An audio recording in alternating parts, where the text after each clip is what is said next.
I've really got a good feeling about the weather. Yeah, it just won't rain on my wedding day. No, it's not going to rain, so we don't have to worry about that.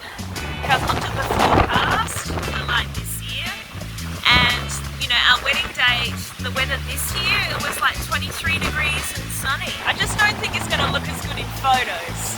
No matter what, we're going to stand out there and have our ceremony out there.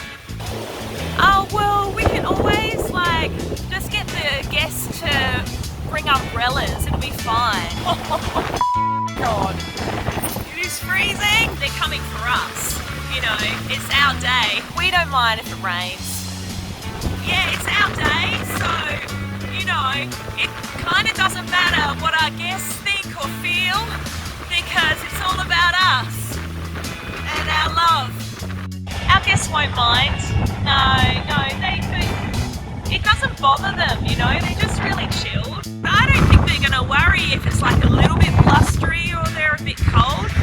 Rug up, bring some other shoes, and, come with a good attitude or don't come at all. I wouldn't let a little bit of bad weather put me off, if it was someone I really love. People can come or they can just not come. I just really don't think it's going to rain. They're coming to celebrate us after all, aren't they? Isn't that what it's all about?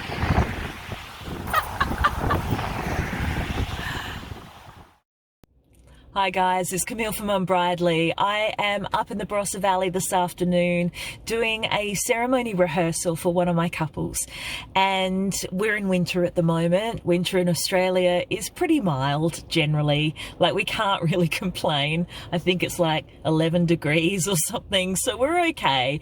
But as far as an outdoor ceremony goes, it's just not ideal. So we've got some blustery winds, it's really quite chilly. Being outside is going to mean that my couple's guests are uncomfortable. And when you plan your wedding for months and months and sometimes years in advance, and you picture the day, you don't imagine that 100 odd of your friends and family are going to feel like they don't want to be there. Not because of you, not because of anything you've planned or anything like that, but just because they're physically uncomfortable, either cold, wet, being blown sideways, whatever the case may be. It's not that I don't want my couples to have what they want. I just sometimes think that my couples don't understand what they want until after they've experienced it. And that's the really tricky thing with weddings, of course, because you've got usually one shot at it. And if you don't make the right decision, then you could regret that. And it's not the end of the world. And I don't want to make it sound like it is, but it's just not what you really wish for your wedding day. So I've got some top tips on what to do when you're planning your wedding, and if you're outdoors for any part of it at all, what you should be thinking about. So, number one, when you're choosing your venue, get your plan B and C for your less than optimal weather backup. Number two, as you're getting closer to the date, ditch the weather app. Ditch it. There is almost no point in looking at your Parrot Rain app or your Bureau of Meteorology app and seeing what the percentage is, likelihood of precipitation on your wedding day. Bloody hell. If I've heard it once, I've heard it hundreds of times. You can't control it. There's nothing you can do until maybe a couple of days before, when you enact the plan that you've already locked down, put in place, that you know all about, that everyone else knows all about, so you can actually enjoy your wedding day, enjoy your plan B or C. I just want the very best for everyone out there who's celebrating their relationship and their love with, whether it's family and friends or whether you're going out to elope. Have your backup. Please have your backup and have it early.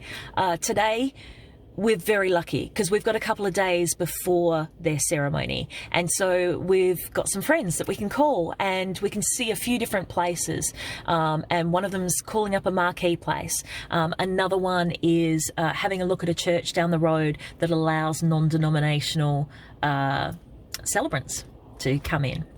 Another one is Melissa from Venue, who dialed her up.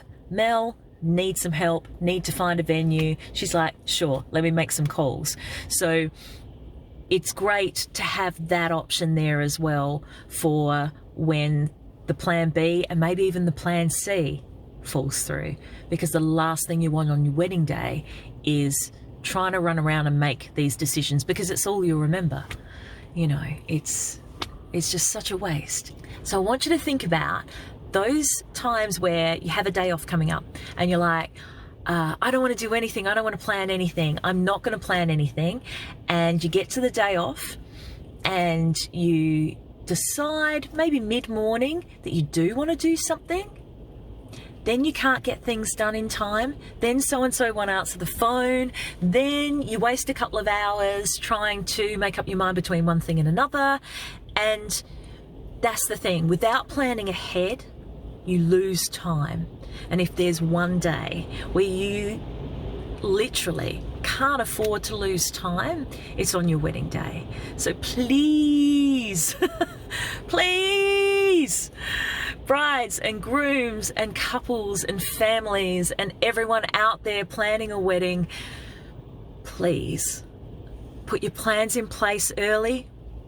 Have your B plan, your C plan, and then even have some friends to call for when those plans fall through. So then at least the day before your wedding day, but certainly on the actual day, you can actually enjoy it and relax and not be in planning reactive mode. You want to be in celebrating mode. I feel better. Do you feel better? I feel better. I'll see you again soon. Bye.